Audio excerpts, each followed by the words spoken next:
High above the emerald canopy, where vines draped like ribbons and parrots painted the air with color, lived a young monkey named Milo. Milo was cheerful and clever, but also a bit too proud of his cleverness. He loved swinging from branch to branch, showing off his tricks. "Look how high I can go," he'd call. "No one climbs faster than me." The other animals often smiled at his energy, but sometimes his teasing left them quiet. One morning, the Great Baobab, the tallest tree in the forest, announced a special meeting. "The season of rains is near," rumbled the old tree. "We must strengthen our homes and roots to stay safe." The parrots squawked in agreement. The elephants nodded wisely. The ants marched off to reinforce their tunnels.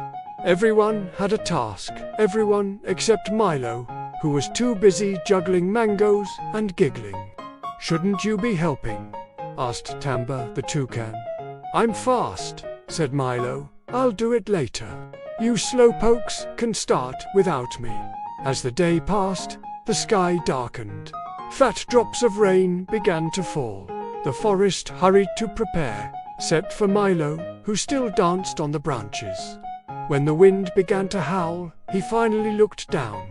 "Oh no," he gasped. The vines swayed dangerously. A gust snapped one in two, sending his favorite perch tumbling. "Milo," cried Tamba, "come down before you fall." But the path to safety was tangled.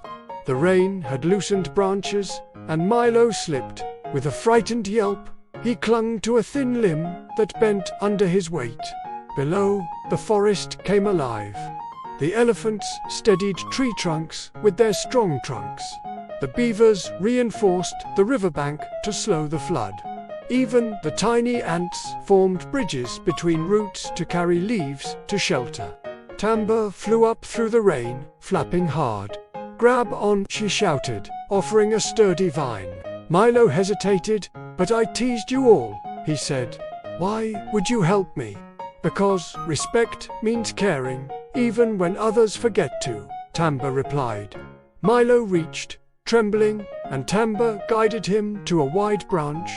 He scrambled to safety just as lightning flashed far away. When the storm finally passed, the forest glistened with raindrops, sparkling like stars caught in leaves. Milo sat quietly. "I was foolish," he admitted. "I thought being the fastest made me the best." The Great Baobab's deep voice echoed softly. "Strength grows with roots of respect. When you lift others, your own branches rise higher." The next morning, Milo began visiting every creature he'd ignored. He helped the ants rebuild their tunnels, fetched water for the beavers, and polished Tamba's feathers with soft moss. "You don't have to do all this," said Tamba kindly. "I know," Milo smiled, "but it feels right." Soon, everyone noticed a change in the forest's rhythm. When Milo swung through the trees now, he didn't boast. Instead, he called, "Need a paw."